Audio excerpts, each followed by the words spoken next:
Яңалыклар чыгарылышы үз эшене башлап җибәрде. Студияда Лилия Гатина алга таба кайбер темалар турында кыскача. Үз йортларына бара алачаклар. Тукай районының Подсолнухи микрорайонда яшәүчеләр акрынлап күп еллык юлсызлык белән хушлашалар. Яңгырлар туктады, димәк гөмбәчләр сезоны башлана. Агулы гөмбәне яхшысыннан ничек айырырга? Үз йортларына бара алачаклар. Тукай районының Подсолнухи микрорайонда яшәүчеләр акрынлап күп еллык юлсызлык белән хушлашалар. Бер юлы җиде урамда яңа юллар төзелә. Кайбер участокларда эшләр төгәлләнгән инде. Әмма һава торышы реконструкция тәмамлану вакытыннан үз төзәтмәләрен кертә. Толырак безнең алдагы материалда.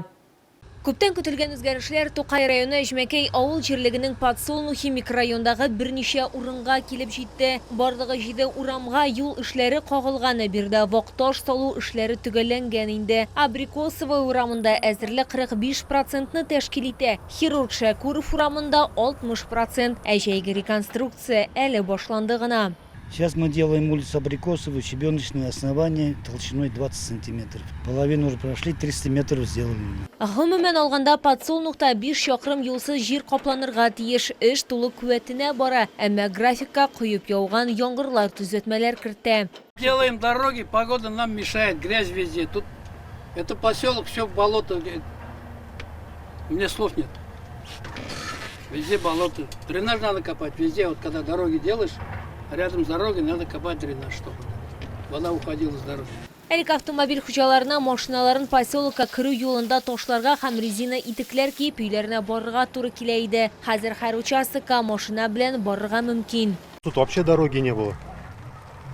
Как бы вообще, получается, здесь вообще деревья росли. На сегодняшний день сейчас можно ездить даже здесь. Уже это как бы это плюс. Халык таный, хәзер өйгә кайту сизерлек җиңеләйде, әмма күпләр киләчәктә микрорайон тулысынча төзелеп беткәч, вакташ өслеген асфальтка алыштырырлар дип өметләнә. Обязательно ремонт был нужен, потому что здесь у нас болото проходило, здесь без дороги нечего делать. Машины оставляли все в дороге, на дороге под Подсолнуху. Нужно было. Конечно, хорошо было бы, если был бы асфальт, но мы понимаем то, что часть домов еще отсутствует, но в дальнейшем хотелось бы, чтобы уж было. Белгечләр әйтүенчә, уңайсыз һава шартлары аркасында эшләрне тәмамлау сроклары бераз күчерелергә мөмкин. Юллар төзелешен август уртасында түгел, сентябрь башында тәмамларга планлаштыралар. Лилия Гатина, Яна Вальдю, Тохир Бикметов, яңалыклар. Яңгырлар күп яу нәтиҗәсендә җимерелгән Чаллы-Сарман автомобиль юлының 1 километрдан артык озынлыктагы участогын реконструкцияләүгә 275 миллион сум бүлеп бирергә планлаштыралар.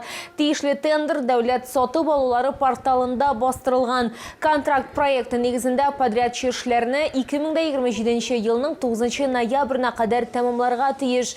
Заказ бирүче булып Глававтодор Транстро финанслау Татарстан бюджетыннан каралган.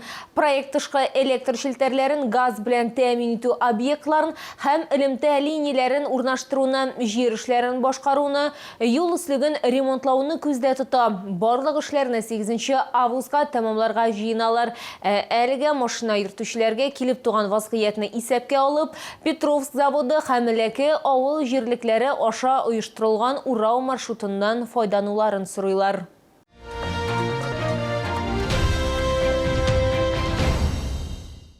Әгәр сезне берәр проблема борчыса, яки шатлыклы хәбәр җиткерәсегез килсә, безнең Макс кушымтасына мөрәҗәгать итегез. Фотосурәтләрегезне һәм видеоларыгызны 8939 311 31 31 телефоны буенча көтеп калабыз.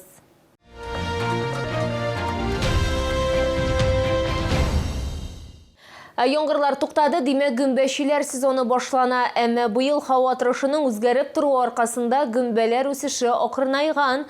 Агулы гөмбәне яхшысыннан ничек айырырга? Бу сорауларга җавапны алдагы минутларда яңгыратырбыз. Галина Свежова стажлы гөмбәче. Аның сүзләренчә, менә 40 ел инде ул гөмбә җыю белән шөгыльләнә. Кагыйдә буларак, сезон июньдә башлана һәм көзгә кадәр дәвам итә. Хәзер мәсәлән, груздәр һәм опята, лисичкалар җыярга була дип уртаклашты Галина Свежова. Я вот в интернете прочитала, там, значит, у него витамин А, В, Р, потом улучшает иммунитет, улучшает зрение, Потом это в сушеном виде даже самый полезный. Я сушу, кстати, самые полезные сушеные грибы. И они же потому что не отвариваются, я их только мою, потом отжимаю и сушу. На балконе они там быстро сохнут. Они вот даже их перемолоть в салат рекомендуют. Вот. И от печени они лечат. Они полезные очень, эти грибы. Гүмбә җыю өчен Галина Свежова көн сайын иртәнге сәгать 4:05 тора. Ире белән бергә алар урманга баралар һәм гүмбә җыялар. Сажлы гүмбәче сүзләренчә, урманда гүмбә һәрвакыт чистарак, уңыш та күбрәк. Күпчелек кеше гүмбәне юл янында гына җыярга күнеккән, алай һич тә эшләргә киңәш ителми. Подберезовики идут уже, но мне сегодня один попался. И один уже такой попался, дорогой белый гриб называется, самый молоденький, прям вот такой, на толстой ножке. Лес хороший, там березовый и сосна. Татарстанда гүмбәләрнең 1000-нән артык төре бар һәм алда нинди гүмбә булуын хәтта тәҗрибәле кешеләргә дә билгеләү авыр була. Төп кагыйдә исә гүмбәне танымасаң үзеп алма. Үзегез белгән төрләрне генә җыярга киңәш ителә, уңышны пакетларга түгел, үрелгән кәрзиннәргә җыярга кирәк. Ши гүмбәләрне һич тә татып карарга ярамый. Кортланган һәм нык өлгергән гүмбәләрдән баш тартыгыз, чөнки нәкъ менә алар еш кына агулануга китерә. Лилия Гатина, Тохир Бикметов, Яңалыклар. Матур даталарда хәрбиләр катнашында никахлашу, балалар арасында популяр исемнәр һәм иң өлкән кияү белән кәләш. Аппарат киңәшмәсендә ЗАГС идарәсе җитәкчесе Равиля Зарипова ведомство эшенә йомгак ясады. Яңа әйләнешүчеләр арасында иң кирәкле даталарның кайсысы икәнен алга таба сөйләрбез. Яшь парлар элеккегечә көзгеле даталарны сайлый, шулай итеп никахлашу өчен иң кирәкле көн 26 июнь булды. Бу көнне 78 пар өйләнеште. Уже ведется подготовка к предстоящим красивым датам второго полугодия, чтобы у каждой пары была возможность выбора своего идеального дня. С момента начала специальной военной операции с участием военнослужащих зарегистрировано 642 семьи. Регистрация брака производилась в день обращения. Быел 13 гаиләдә игезәкләр туганы, күп балалар саны арта. В 7 семьях родился 6-й ребенок, еще в 3 – 7-й, 8-й, 9-й. Это говорит о том, что в Набережных Челнах созданы комфортные и благоприятные условия для жизни. Самым возрастным отцом стал мужчина 60 лет и самой возрастной мамой 48-летняя женщина. 2026 елның 1-нче ярты еллыгында туган балалар арасында иң популяр исемнәр Амелия һәм Әмир булды. Лидерлар бишлегенә шулай ук хатын-кыз исемнәре дә кергән: София, Айлин, Амина, Эмилия. Ир-атлар исемнәре арасында Марк, Мирон, Тимур, Михаил. Особый интерес вызывают двойные имена, которые родители выбирают для своих детей. Для девочек, например, Айла София, Амина Севиль, Адет Кристин. Мальчиков назвали Мухаммад Амин, Мухаммад Умар, Турпал Али, Эркан Амер, Ясир Абдуразак.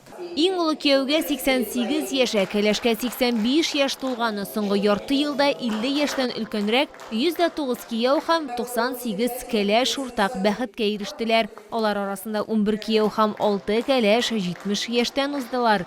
Лилия Гатина, Тохир Бикметов, Яңалыклар. Бу сезгә җиткерәсе соңгы мәгълүматыбыз иде. Мин Лилия Гатина, сезнең белән сау булашам, исән имин булыгыз.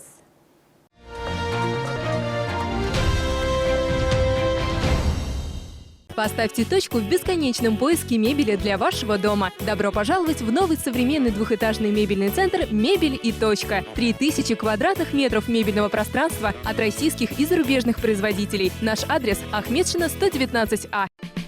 24 июля в 19:00 ресторан «Кинза» встречает гостей. Суперзвезда 90-х, невероятная Альфина Азгамова, восходящие звезды Хаят и Руслан Керамеддинов. Приходи на концерт сам, подари билет родителям, устрой незабываемый выходной в ресторане «Кинза».